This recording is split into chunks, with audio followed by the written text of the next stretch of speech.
Welcome back दोस्तों, मैं हूं आपका प्यारा होस्ट संजय और आप देख रहे हैं वी और केरा। तो गाइस, महाकाल आपको स्वच्छ और स्वस्थ रखे। और केरा दिव्य युद्ध की गाथा। गाइस, अगर आप इस स्टोरी का अगला एपिसोड नहीं सुने हैं तो चैनल पे जाकर चेकआउट कर सकते हैं। कहानी पूरा सुनने से ही मजा आता है।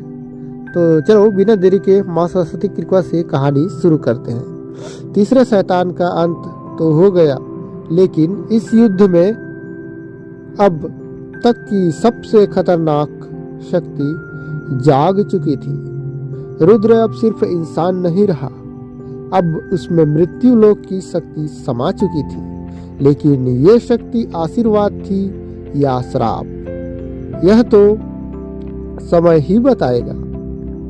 रुद्र अब तक शैतानों को एक एक कर खत्म कर रहा था, लेकिन असली खेल कोई और खेल रहा था। डेनियल, जो अब शुद्ध हो चुका था, उसने एक और चौंकाने वाली बात बताई। रुद्र, ये शैतान कोई अलग जीव नहीं है, बल्कि कोई इन शैतानों को एक ही जगह से नियंत्रित कर रहा है। एक गुप्त संगठन जो इन 57 शैतानों को दुनिया में फैलाने का असली मास्टरमाइंड है।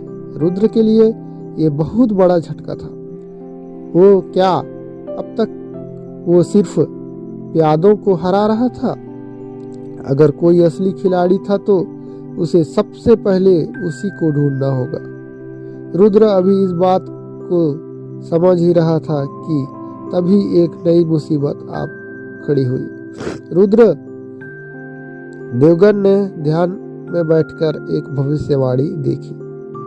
अगला शैतान जो तुझसे टकराएगा वो कोई आम शैतान नहीं होगा, वो भविष्य को बदल सकता है। रुद्र चौंक गया। भविष्य को बदल सकता है? इसका मतलब ये था कि अगर इस शैतान को समय पर नहीं रोका गया तो जो भी होने वाला था वो बदल सकता था। और हो सकता है कि भविष्य में रुद्र ग्रुप, गुरु देवगन और यहाँ तक कि वो खुद भी ना बचे। बस वक्त बर्बाद करने का कोई सवाल ही नहीं था। रुद्र ने तुरंत अपने सबसे भरोसेमंद साथियों को इकट्ठा किया और इस शैतान को ढूंढने के लिए निकल पड़ा। इस बार लड़ाई किसी जंगल, मंदिर या गुप्त ठिकानों में नहीं थी। इस बार युद्ध वहां होने वाला था जहां कोई इंसान जाने की सोच भी नहीं सकता था। समय के पार रुद्र को एक ऐसा साधक मिला जो समय की धारा को पढ़ सकता था। तू जिस शैतान को खोज रहा है वो किसी जगह पर नहीं है, वो खुद समय में यात्रा कर सकता है। रुद्र समझ गया कि ये शैतान किसी और स्तर का था। अगर उसने अतीत को छेड़ दिया तो वो हर उस चीज को मिटा सकता था जिसे रुद्र ने अब तक बचाने की कोशिश की थी। साधक ने रुद्र को एक ऐसा विशेष ध्यान प्रक्रिया बताई जिससे वो कुछ पलों के लिए भविष्य देख सकता था।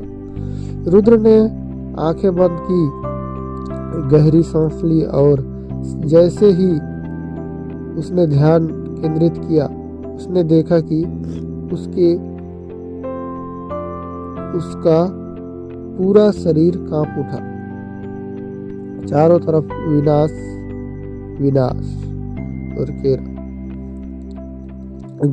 ग्रुप का मुख्यालय जल रहा था। गुरु देवगन घायल जमीन पर पड़े थे और आसमान में सिर्फ अंधेरा था।